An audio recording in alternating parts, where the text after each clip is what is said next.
Can I get a mic check on the candidates, please? Okay. Hello, got me. Testing. Wow, yeah.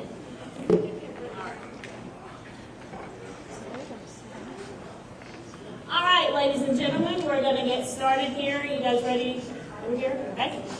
All right.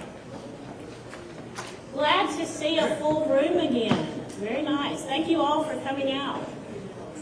Thank you guys for being up here. Thank all of our media for being here as well. Good evening.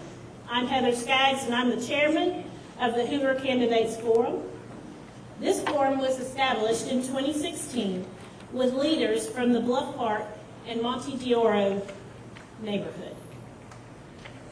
We formed this committee to connect Hoover voters with candidates. Many of our older and historic neighborhoods felt they were being overlooked and forgotten. The purpose of this forum was to give a louder voice so the people in those neighborhoods would be heard.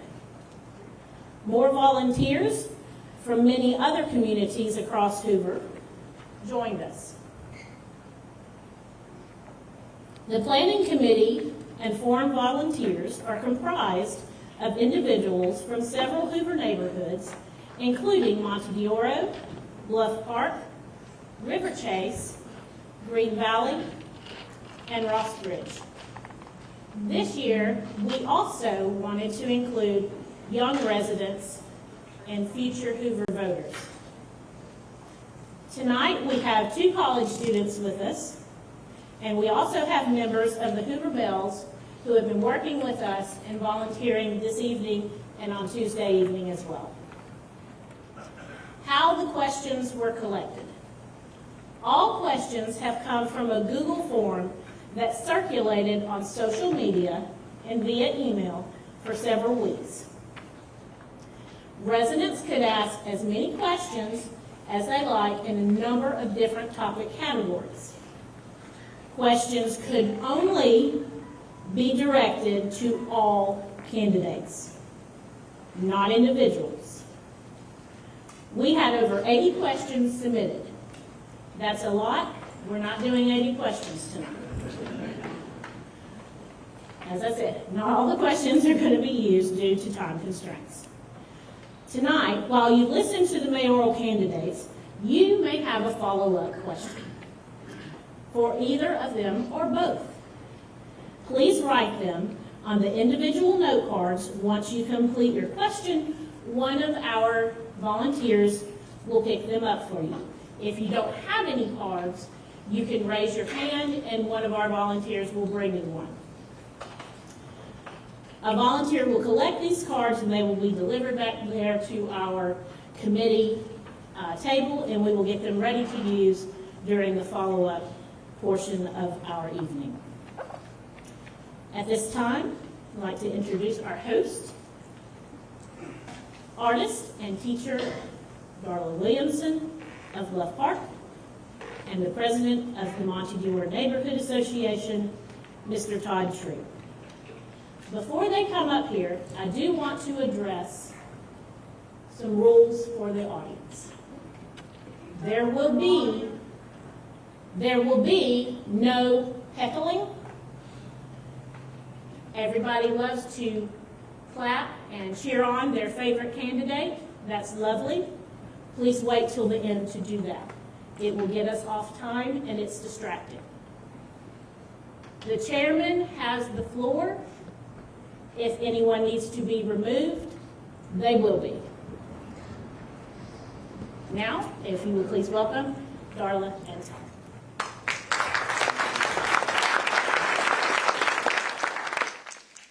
Good evening. We're your host for the evening. I'm Darla Williamson.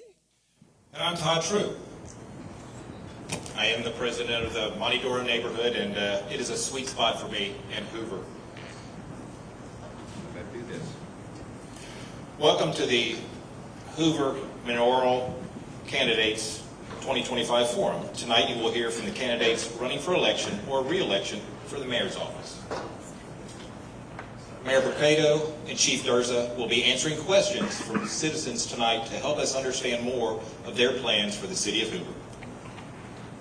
For this evening, we have volunteer readers to take us through the questions that you, the Hoover voters, submitted.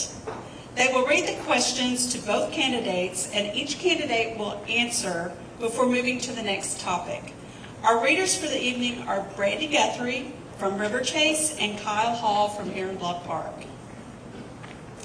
Candidates will have 2 minutes to answer each question. Our timekeepers tonight are Michael Allen and Lee Guthrie, both from River Chase. Don't forget that you do have note cards, or we will get you some if you don't, on the tables to submit any follow-up questions to the candidates, which can be used after the break. Write down your follow-up questions and signal one of the Hoover bells to pick them up. Okay, at this time, we will start with opening statements from our candidates. You guys ready? All right. Mayor Cato, do you want to go first? You go first? All right. Good evening. I'm Nick Durzis. See a lot of familiar faces out there. Probably seen me. I've only been around here for a little over 40 years as a police officer, 20 and a half years as your police chief. Here with my wife tonight, Stephanie. Stephanie's an interior designer and has a store in Hoover, Alabama. We have 3 children, all who have graduated through the Hoover school system. Serving as police chief has prepared me for this step. I've had the honor of leading the largest department in the city. I've had the honor of managing the largest budget. And I do think experience matters. My record as chief, I think, has been a record low in crime for our city of the size of 100,000 people. Our record of crime, low numbers, probably matches any city in the Southeast. Our folks do an amazing job. We've got 240 employees, 193 sworn police officers. I decided to run because I feel like our citizens deserve accountability. When our citizens ask questions, they deserve answers. And tonight, we'll be giving our take, our ideas, and probably some stats. And I hope that everyone here fact checks. We need to check the facts to make sure that everything that is being said is correct. We're better than backroom deals and empty storefronts that I see. If you put your trust in me, I promise you'll get a mayor who works hard, and I'm not full of empty promises. I would appreciate everyone listening closely tonight. And again, I appreciate the opportunity to be here. We love Bluff Park. It is a special place, and I appreciate everyone's attendance. Thank you. Y'all hold those mics a little bit closer to you. Okay. Okay. Well, thank you. First, let me thank everyone for being here tonight, to our sponsors. We appreciate that. And, of course, all of the citizens that are here. Important that you hear the candidates, so thank you for giving up your time. So, first thing, just let me ask you a question. Is Hoover better off than it was 9 years ago? I think you'll answer yes, and this is the reason I would say that. When I came into the office of mayor, the relationship with our schools it was just dismal. That's all there is to it. The mayor had major fights with the superintendent and the president of the school board. There was just no relation whatsoever. I changed all that.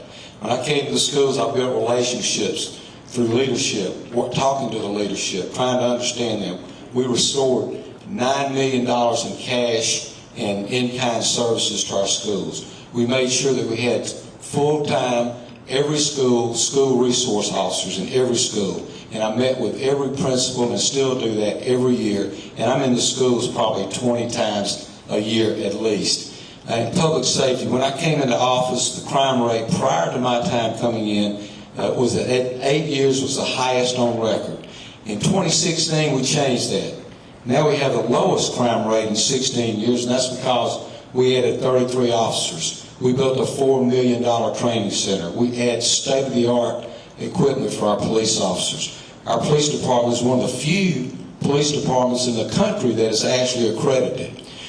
And then the other thing, our economy. We diversified our economy to include bringing in retail like Trader Joe's, professional businesses like STEM types of businesses like McLeod Software and Bassmasters. We revitalized empty buildings on the 280 corridor. We built a $90 million tourism industry, saving the SEC baseball tournament and setting all-time record highs here. In our neighborhoods, we adopted our first comprehensive plan, creating walkable communities in both new and older neighborhoods and giving our planning commission and city council a roadmap for growth. We added property maintenance codes to protect our non-HOA neighborhoods, and we've added miles of sidewalks all over the city. We've also added hundreds of acres of parkland and opportunities to take advantage of the Cahaba River. And the national recognition, they don't run out. We've been named over 25 times as the top city in a number of categories by national publications, and recently received from U.S. News and World Report the #1 city in Alabama and the top 25 city all across America. That's really great.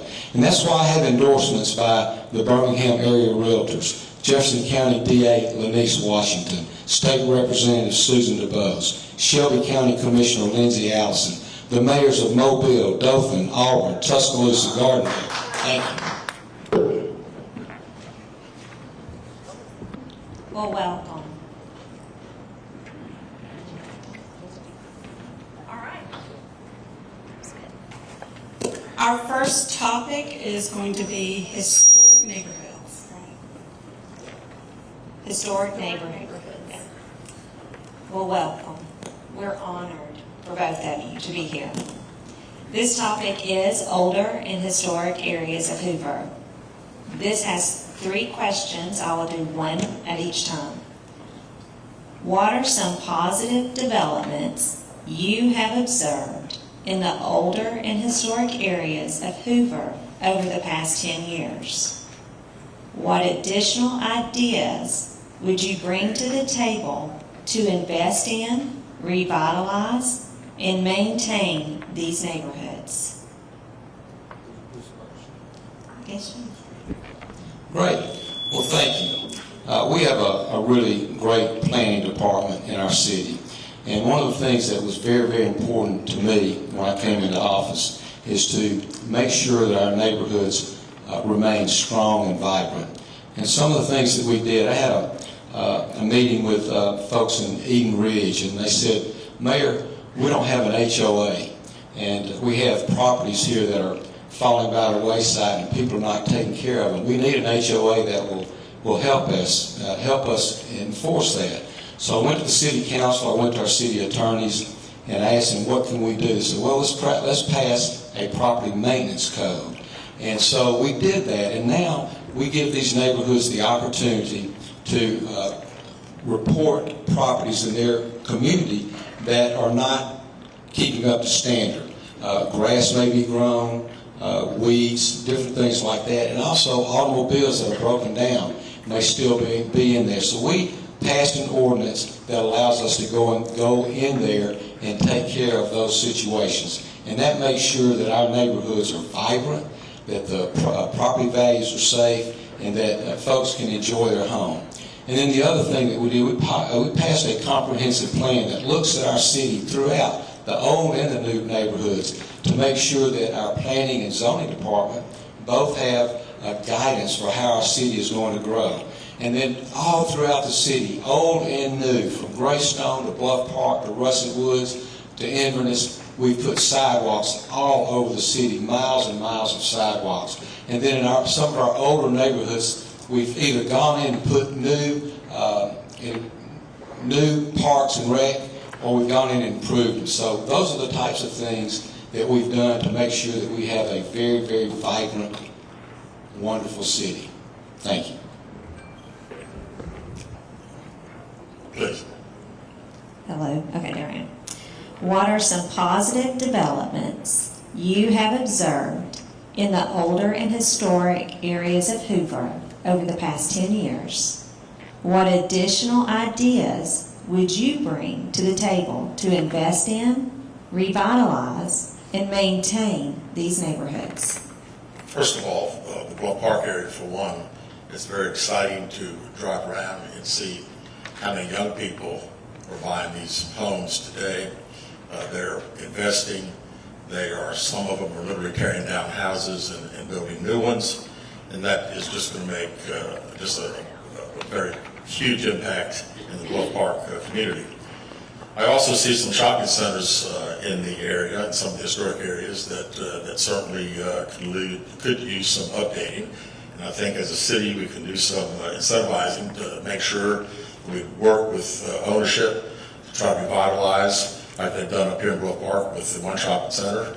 The other one doesn't quite look as good. And I think that we as a city should do everything we can to work with those people to make sure that we can develop and bring prosperity to the area. Because again, Bluff Park is a very special place. Young people moving in. I'd love to see additional things that the city could do. And again, as a mayor, we'll certainly want to meet with those groups. All right, Mayor, this is a second question. Still in the historic neighborhood category. You go to me first. Yes. Again? Yes, sir. Several building vacancies around Hoover are costing Hoover residents money. One example is 3021 Lorna Road, which is the Lorna Professional Building. The original plan was for the city to use it as the fire department administration offices or other offices. It is not currently being used. What are the plans for this empty building now? Well, thank you for asking me that. That building was bought. You have to start all the way at the Public Safety Center. And we've got a great asset down there called the National Computer Forensic Institute. And we got a $20 million grant to expand that, where they can take students from the police officers all over the country, lawyers and judges and all Secret Service agents. They come here to Hoover, Alabama, and they train. They spend anywhere from 1 week to 5 weeks. So let's go back to there. We want to expand them. We got a $20 million grant to do that. So to enable for us to expand, we had to move somebody out of the location that they are in down to the Public Safety Building. At the time, the most logical place to do that was the 3021 building. It was a building that we checked. It had great bones. It met everything that we needed. And so we purchased that building. I think we paid about $194. It's worth about $3 million now. So it's a great real estate investment. So fast forward, it turned out, and then we got Riverwalk. That property became available. So we were able to move the Alabama Department of Revenue. We need to move somebody out of that building at the Public Safety Building. We were able to move them into Riverwalk, and we didn't need 3021 anymore. So here's the plans for 3021. We want an art center there. I've met with many of the leaders in art in our community, not a performing art, but a visual art. That's the plan that we have, I have, and have envisioned for our city. Thank you. Sure. The 3021 building was purchased a few years back. The mayor took the fire chief and myself down to take a look at it, see if we had any interest in moving into it, and it needed a lot of updating. It could not be just move-in ready. It would take approximately anywhere from $3 to $4 million to get it up to speed that the fire department, the police department could utilize. So at that point in time, we, as far as the police department, were certainly not interested in moving there. The fire department, pretty much the same thing. It's been vacant now for a couple of years. I think that thing should be sold. If it's worth more than $2 million, it sure should be sold immediately. The Riverwalk project, it was purchased when the city got involved with the Riverwalk for the surgery center.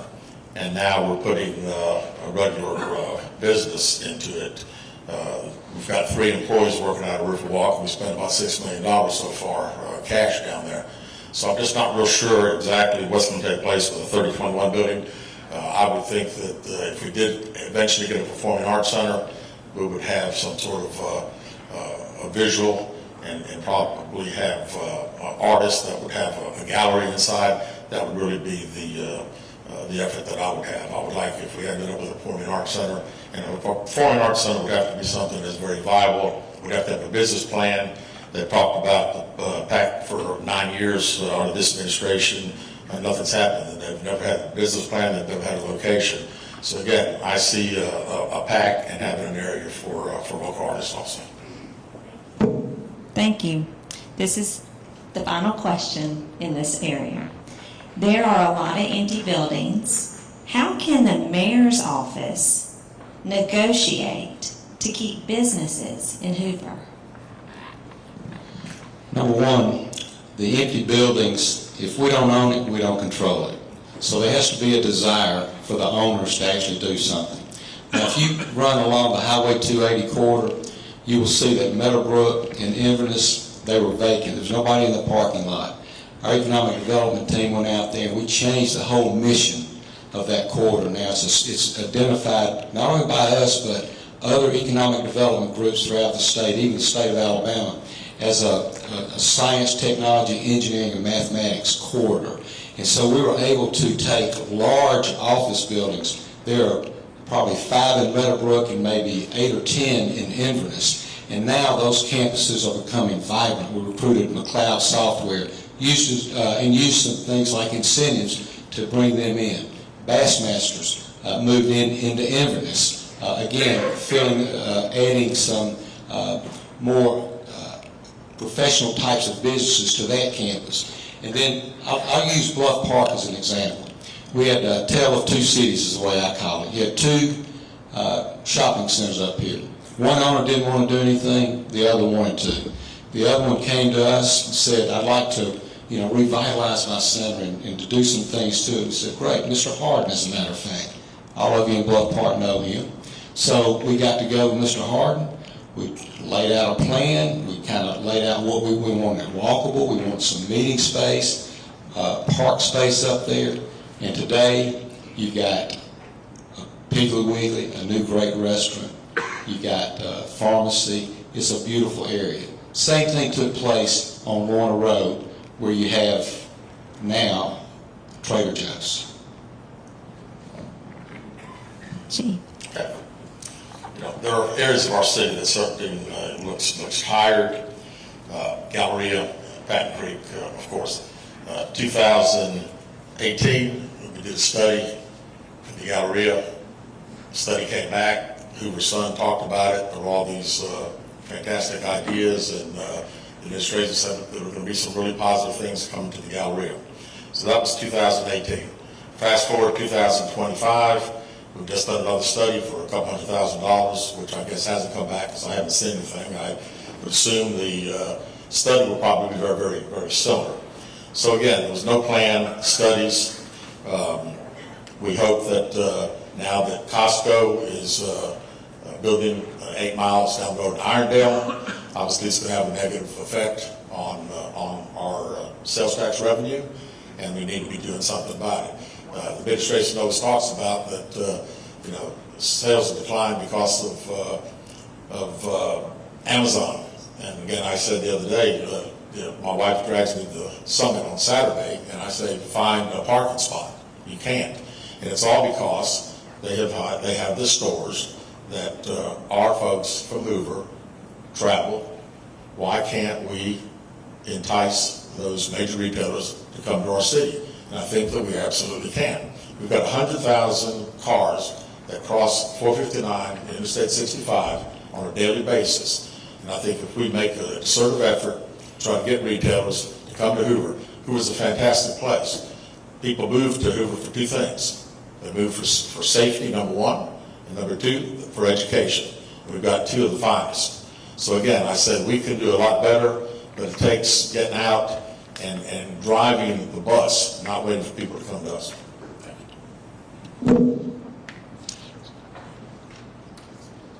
Okay. So this topic is transparency, and this time, Chief, we're going to start with you. It's a two-part question. So here's the first question. How would you define accountability through transparency?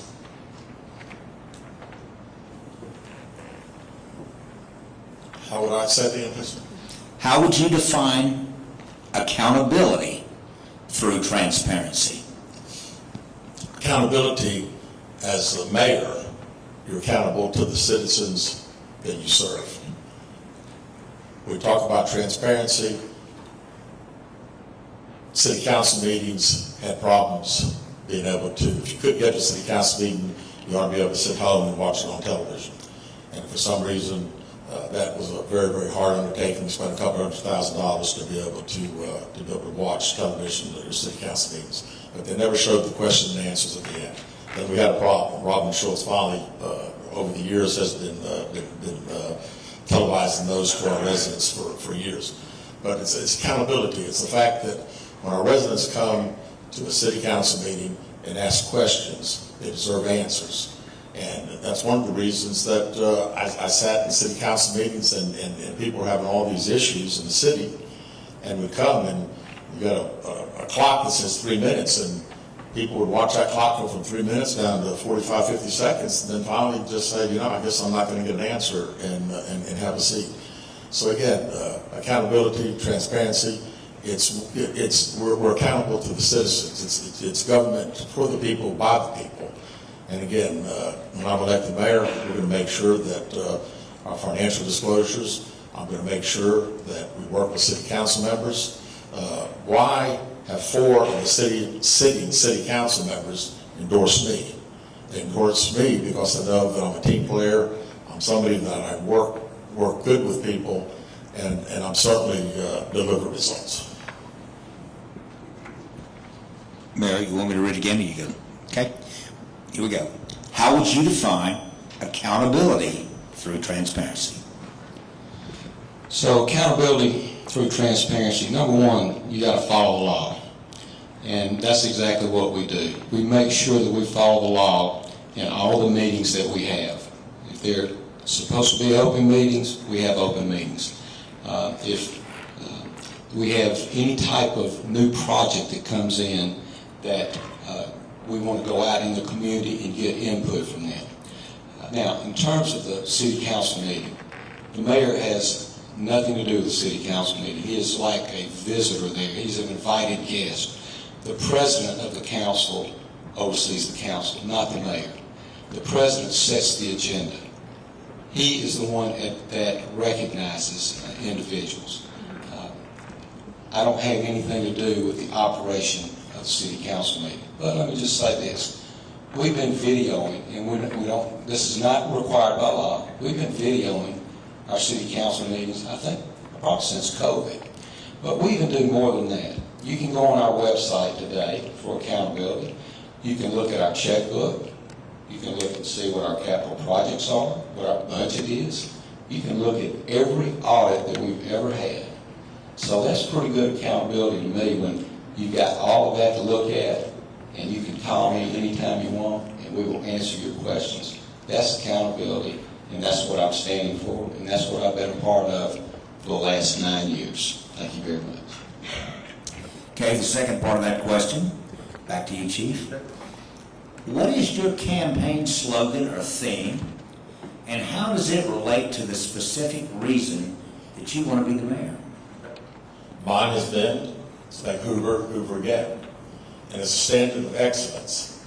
Standard of excellence that we've had in the Hoover Police Department, the standard of excellence that the city of Hoover enjoyed for many years. When I hear make Hoover, Hoover again, I go back to the days when the Galleria was thriving, and I met people on this campaign trail that are now 30 and 35 and 40 years old, and they say, I grew up on the other side of town, and on a Saturday, it was fantastic because we all got in a car, we drove from Centerpoint, from Gardendale, we came to the Galleria, we walked around, we had lunch. There was a thriving metropolis. It was something that we look forward to every Saturday. And when I say Hoover again, that's what I'm talking about. I'm talking about bringing back that momentum, bringing back that excitement. We're a tired city. Drive around the Galleria of Patton Creek, it is tired, and anybody that says it's not is wrong. The Galleria 9 years ago looked better than it was today. Patton Creek 9 years ago looked better than what it is today. And my slogan, Hoover, Hoover again, bring Hoover again. We are going to bring it back. We're going to work with developers. We're going to do everything that we have to make it a thriving city that we can all be proud of. Hoover again. Mayor, here we go. What is your campaign slogan or theme, and how does it relate to the specific reason you want to be mayor again? So that's moving Hoover forward. We don't want to go backwards. For 9 years, we have set an incredible pace from economic development to public safety to our neighborhoods to our parks and recreation. Everything that we have done has been a standard of excellence. I'll just start with our public safety, for instance. When I came into office, the crime rate 8 years before was the worst we had, according to their statistics. It's the best we've had in 16 years now. Our police and our fire department, both of them are accredited. That we didn't have that going when I came into office. That puts them at the forefront of public safety. Our schools, we were not treating them fairly. We were not funding them fairly. We were charging them for the SROs. When I came to office, we changed all that. We had no economic development plan whatsoever. We have that now, and we continue to go out in the business community, and the way you do economic development, you can go all over the country if you want, and there's maybe some opportunities, but your economic development is from within your city, and every economic development expert will tell you that. So what we do, we go out and we knock on doors, and that's how we got somebody like BioHorizons knocked on their door. They needed to expand. We worked with them, They expanded, and they stayed in River Chase. Revere Control had an empty building on Highway 150. It used to be Winn-Dixie.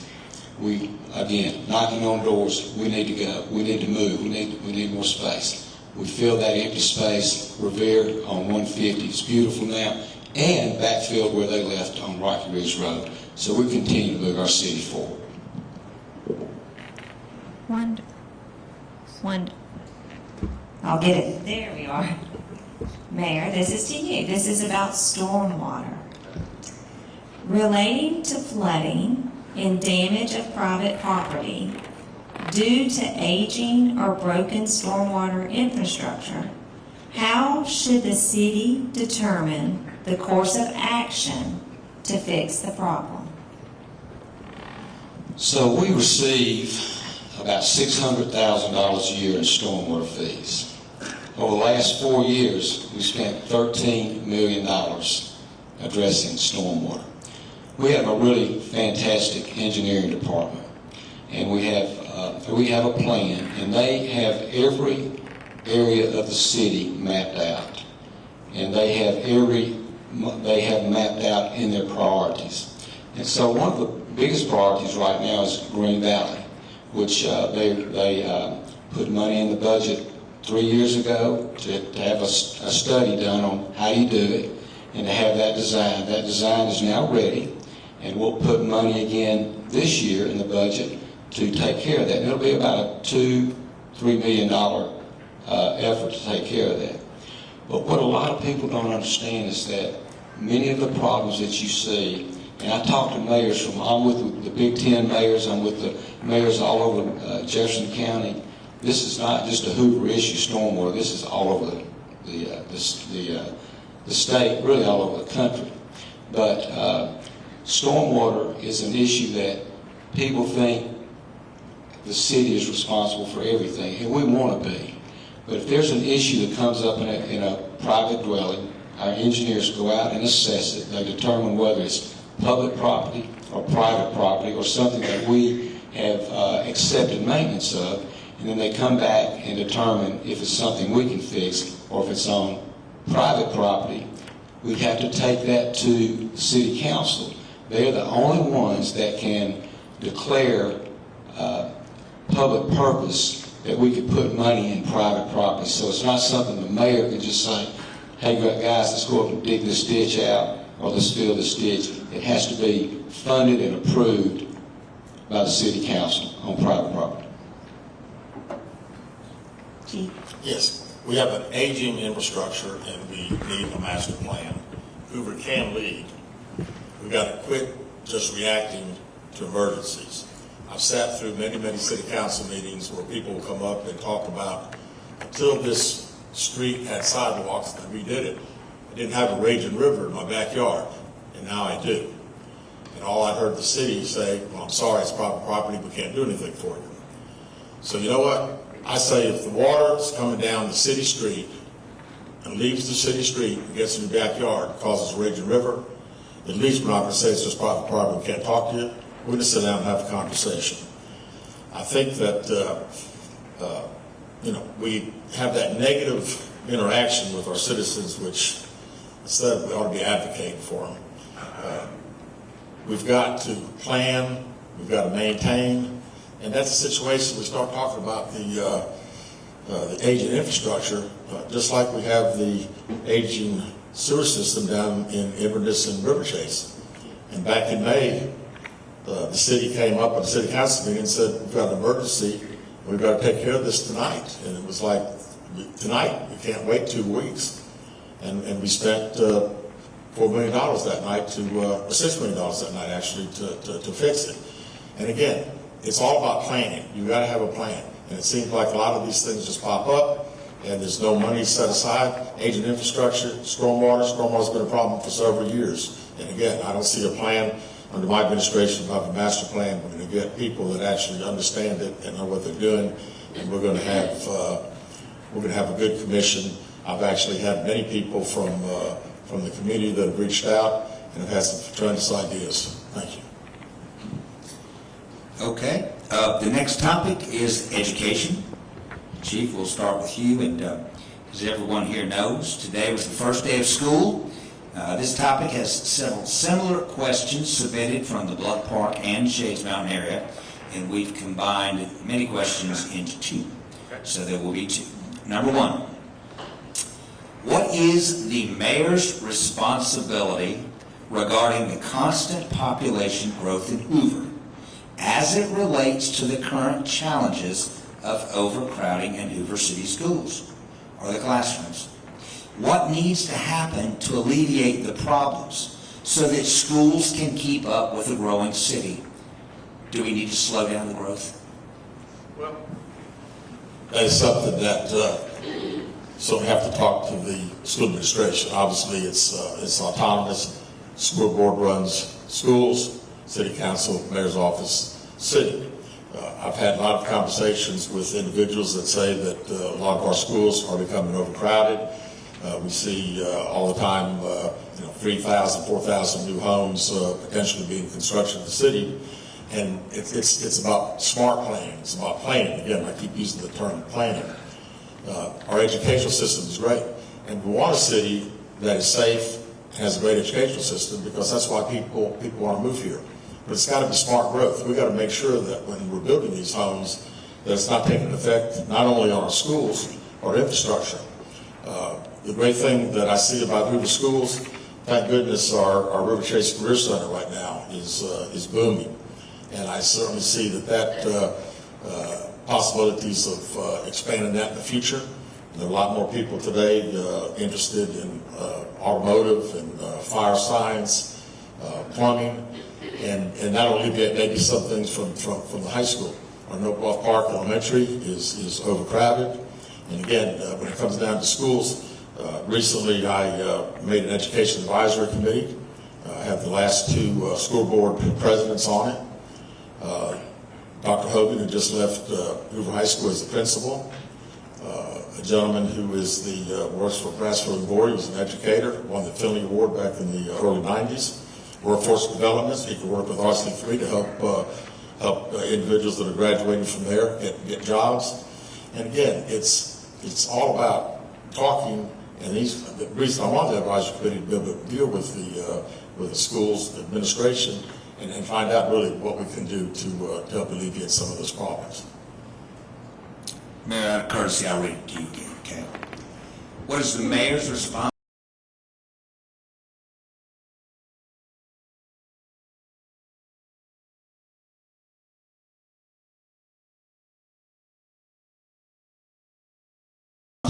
To alleviate the problems so that the schools can keep up with the growing city? Do we need to slow down the growth? So first of all new development is reviewed in conjunction with the school system. In 1995, or 93, 95, there was a master plan, so this was long before I got here. About 5,000 homes were approved in the city. Those were approved in conjunction, and the schools were there to understand how they would grow with that. Now, addressing the part about the schools growing, the school system is not actually growing. It's staying in the 13.5 range. They may add 100, they may lose 100 every year. So it's not really growing that much. We add about 330 homes a year into our current inventory. And that has not, according to the school system, has not impacted the areas that are growing like Western Hoover. It has not impacted them. You're seeing the growth in actual schools, individual schools like Bluff Park, because that neighborhood is changing, and you're having new young families move in there. And so they're keeping up with the growth, and the school system was ready to build new classrooms up there, but because they are under an order from the federal courts, they weren't allowed to do it, or did not move forward with it, and so they had to put trailers up there. So we're keeping up with the growth, and we walk hand in hand with our school administration. And let me say this, the homes that we have added, 900 of them are 55 plus. They don't really have much of an impact on our schools as well. Okay, the follow-up question for this, here we go. The follow-up question is this. With new residential construction and development, will you consult directly with the Hoover Schools Superintendent for impact on school population, and before approval, acquire a memorandum of understanding for dedicated land and infrastructure for schools? This approach has been successfully used in earlier years for the system. It certainly sounds good. It's not something that I would say I would not totally commit to say that tonight, but I would certainly say that I'm open to talking with the administration of the superintendent and school board. And again, we have to have that type of relationship. I realize that there are people that call me all the time and say we're ready for a third high school, and you know, like I tell them, I said that's not something that the city has really anything to do with. If the superintendent came back and said we've got to have a third high school, then that's something that we'd all have to agree on and again have to work together. When you read that question again, I'm sorry. Okay, the whole thing? No, just the end. Of the impact of schools. Yeah, for impact on school population, Yeah, right. and before approval, Right. acquire a memorandum of understanding for dedicated land and infrastructure for schools. Yeah, I mean, again, like I said, that's something that I wouldn't commit to right now, but it's certainly something that we could talk about. The impact of land, and I'm thinking you're talking about potentially too that some developments would give land for additional schools. Am I correct? Yeah. So that was something that again that we'd have to hear from the school board, and again something that they would have to make those decisions too. Mayor, I'm going to read it again, okay? With new residential construction and development, will you consult directly with the Hoover Schools Superintendent for impact on school population, and before approval, acquire a memorandum of understanding for dedicated land and infrastructure for schools? This approach has been successfully used in earlier years for the system. So let me give you a real life example. How about that? Maybe a month and a half ago, there's a new development between Stadium Trace and Shays Crest Road. It ran through the gun club. Developer wanted to put 330 homes in there. called Dr. Maddox. We all had a meeting in my office, and we talked about it. Didn't make a decision right there. He went back and got with his folks, determined what the impact would be. Came back to us and said it will not impact us. Now, the thing that we got out of that, which was kind of nice, we got a new road. We've been trying to get for years without impacting trace crossings or Cahaba River estates. We've been trying to get a new road built. And with those 330 homes, now we're going to get a new road built that will relieve traffic out of Black Ridge, trace crossings, South Shades Crest Road. So the answer is yes, I would. Not only yes, I would, yes, I do, all the time. All right, thank you. Mayor, this is coming to you. This is on finance. Finance. The Kroll Forensic Audit Report has been a topic discussed during the election cycle. You both have read this report. There's a vast difference in the way you have spoken about it or have been quoted about it. To clear up any confusion or misreporting, what is your determination and interpretation of the report, and what would you say are the positives and negatives of the report?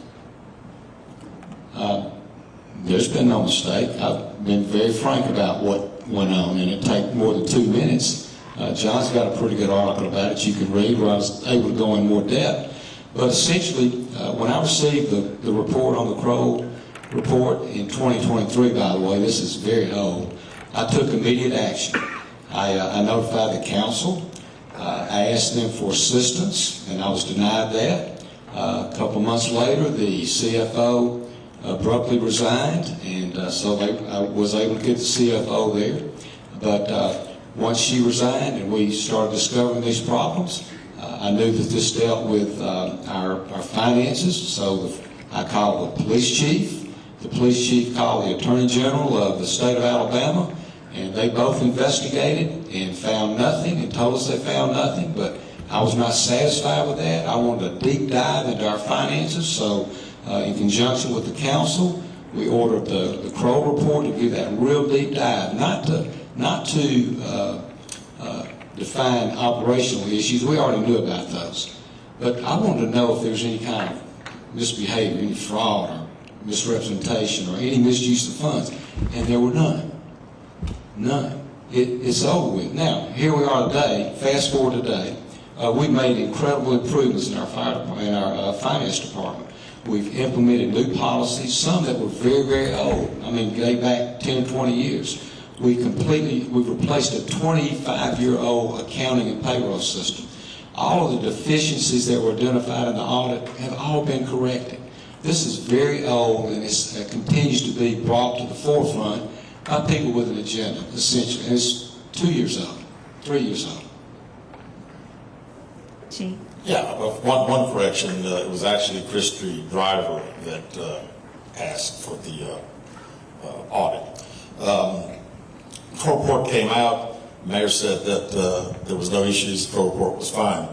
I'll go back to what the former CFO Lopez recently said, that she'd gone to the mayor's office back prior to the issues that we've had, and said that they were understaffed, there were people in positions of authority that shouldn't be, people being promoted that shouldn't be, and about the payroll system, said the payroll system, if we enacted that payroll system, it would be a disaster.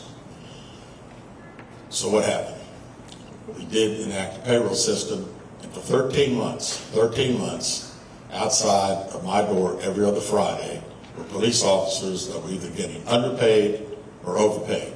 Underpaid sometimes $500 or $600. They had mortgages to meet the next day. We'd run upstairs to try to get checks cut. Some people that were maybe getting a check for $1,500 got one for $4,500. So now we've got to be sure that that money gets replaced. But again, the things that the former CFO, and she did not retire, which has been stated, she actually resigned with 23 years of service because she said, if I'm going to work here, we've got to make changes. We've got to not keep listening to people that don't know what they're doing. We've got to have more staff. We've got to make sure that people in authority are making those decisions. The Crow report said we need more staff. People were in positions they shouldn't be. It said that it was certainly open for fraud, and everybody said everything was fine. To me, it's like opening the bank vault, and thank God nothing's missing. Okay, Chief, we're going to start with you on this. This is the arts in Hoover, and we're going to make it a two-part question. I can already tell you that. So here we go. As mayor, how would you make the dream of a fine arts facility a reality? Okay. Well, we've been hearing about the PAC for 9 years, and I think even I've seen somewhere said that they're going to have a PAC in Hoover in the next 4 years. Bottom line, you've got to have a location, you've got to have a business plan, you got to find out exactly what kind of performing arts center you're going to have. I've been to 2 recently, one in Roswell, Georgia, other one in Greenville, South Carolina. Absolutely beautiful, beautiful places. So again, if we decided that that's the direction we wanted to go, before you borrow money, and we borrowed $17 million, I think right now, that's sitting there for a performing arts center, we got to figure out what type of shows, community theater, what are we planning to attract? Should be a place, like I said earlier, for local artists to have an area not only to work, but also some sort of gallery. But you've got to have a sustainable business plan. And if we end up building a performing arts center, I would certainly be looking at some partnerships with some private entities, because again, we are the only, as far as I know, the only top 10 city in the state of Alabama that doesn't have one. And I think we all love the arts, and I would certainly be in favor of one if we could make it sustainable. And again, I think if we could get some good partnerships, I think it could be a go. Read it again. As the mayor, how would you make the dream of a fine arts facility a reality? One thing left out is it's about a $50 million deal. And so the first thing you got to is figure out how you're going to pay for it, how you're going to operate it. We've, in this city, have been talking about a performing arts center even when Patelis was here. He tried to do it and couldn't, it just didn't happen. We tried to, in 2020, right after COVID, that was really our first run at trying to do a performing arts center. And we had a deal, we felt like we had a deal at Patton Creek where they would build the building. That was the model we were using. They would build the building and we would finish it with $17 million. Maybe a month after we borrowed the money and thought we were about ready to close, they sold Patton Creek. So we made another run at it with another developer, but there's so many strings attached it did not make sense. So we pulled back, we stopped, we rearranged how that money, the money had a time limit on it too. You had to have it spent within 3 years. So we were able to get with our bond attorney, and we were able to take that money and apply it to other capital projects, and take the money that was applied to those projects and actually put it back in an account that frees that $17 million. Essentially, it has no strings attached to it. So we're ready to go. We've already done the groundwork. We know the size. We know the types of performances that we want. We know basically the design of it. So yes, we need to figure out, number one, where we're going to get another $30 million roughly to build it, and then certainly put a plan together where we want to put it. And that comes with bringing a group of concerned art citizens that are anxious to get this done, along with our city council, and we'll work that out and move forward. So it's a process. Okay, and in a broader spectrum, the arts in Hoover altogether, what other ideas do you have that the arts community would be interested in and that Hoover could build on? Well, first of all, Patton Creek just sold 2 months ago, not 2 years ago. And I have met with the new ownership at Patton Creek, and we've had some discussions about potentially a location. When you talk about arts, Performing Arts Center is something that, again, I'm in favor of it. We can do a sustainable model. I would certainly want input from the citizens when you start talking about arts. I mean, arts is, the majority of people in my household enjoy the arts. My wife's asking all the time, why don't we? Haven't really do. And it's something that I would ask our citizens. Again, I want to have town halls all over our community, in different parts of our community. All of our communities are different. You go out to Greystone, come to Bluff Park. We want to talk to the citizens to see exactly what they want, and we can deliver. But I won't just come out and say this is the kind of decisions that I want to make. I just think we need input and hopefully come up with some great ideas. And one thing that my administration will do, we can deliver, because we deliver the police department, we can deliver as mayor of the city. Okay, and out of courtesy again, what other areas, Mayor, what other ideas do you have that the arts community would be interested in and that Hoover can build on? Just a correction, Patton Creek has sold 4 times in my 9 years. The last time it sold was a few months ago. I've met with a number of artists in our community. And when we talk about the Performing Arts Center, it actually offended a lot of folks because we were leaving out the visual arts, people that paint, sculpt, those types of artists. And so that's something that we've got to address, both of those communities. Now, I think we've got a great plan at the 3021 building to bring back something very similar to what we had with Artists on the Bluff, where we can bring artists in, rent those spaces out where they can teach art, where they can display art, where we can have opportunities for groups to meet and have demonstrations, things of that nature. And the other thing about the 3021 building, it would be a great place for our historical society. And the other thing about the 3021 building, we want to revitalize, continue to revitalize Warner Road. There's been revitalization to the south of us. Then you start with 3021, which is right there in historic Monte d'Oro. That could revitalize. That could be a stepping stone to start to revitalize that area when you put a great museum of arts in that building. So those are the kinds of things that I'd like to see done. All right, Mayor. Let's see if I can get this right. Thank you. Now, this topic is probably the hardest that you can do. It's about you.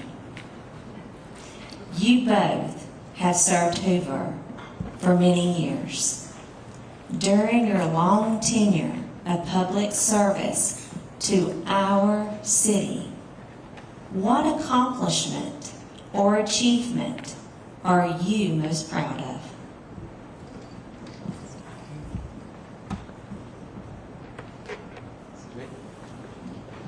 Gosh, there's a lot of things I'm proud of. Leadership Hoover, the fact that we brought that in. I've been to Leadership Shelby County, Leadership Birmingham, Leadership Alabama. We were able to do that, bring Leadership Hoover here, where now citizens in our community can learn and understand about their community. I love the little inclusive playground that we built at the Met. Now kids with all different abilities, physical or mental, it doesn't matter, can go out there and play. Those are small things that make a big impact on lives. And when we opened that, we were getting Facebook messages from people all over Alabama that had children that had various types of disabilities, and they couldn't wait to come to Hoover, Alabama. And you know, something I didn't even realize is that there are parents that have disabilities that couldn't play with their children. Now they can do that in our city. And so there's a little things that I'm proud of. I could tell you some things. You talked about my whole career. I talked about things we did on the fire department. I mean, the little red trucks that you see running around, the rescue trucks, the ambulances.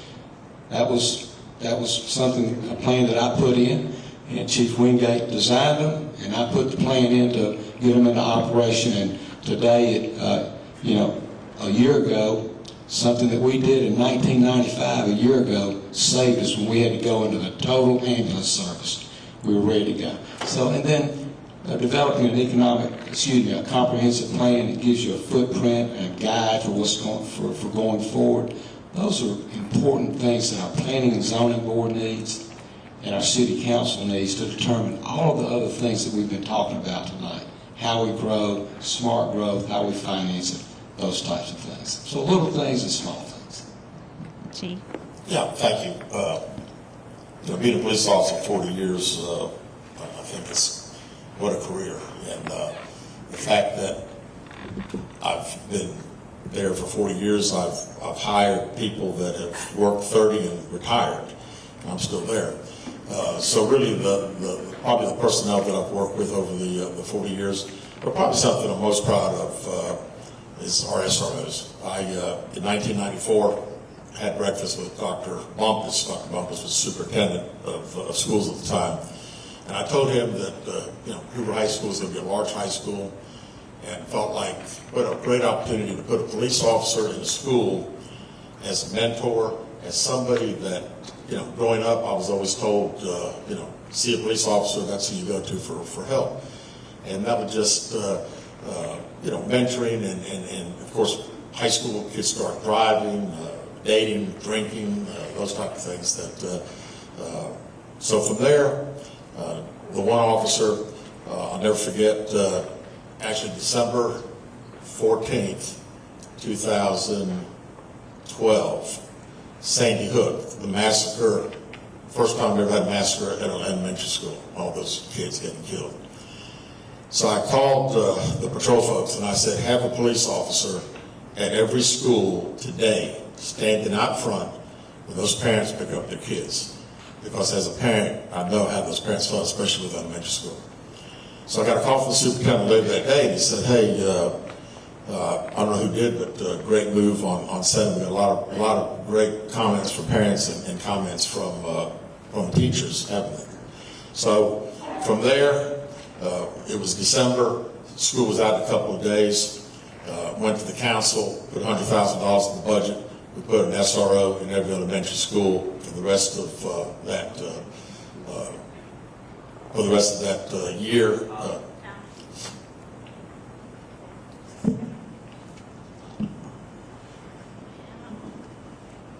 Hello, can we hear me? All right, good. All right, thank you. So we're about to take our 10-minute break. You guys will hang with me, okay? And when we return, we're going to go do some follow-up questions. If you have any cards that you have written a question on and you haven't turned it in, please give it to a Hoover Bell and they will bring it over to our table. If you need to use the restroom, you may go out this door and they are to the right. And again, we'll start again in about 10 minutes, okay?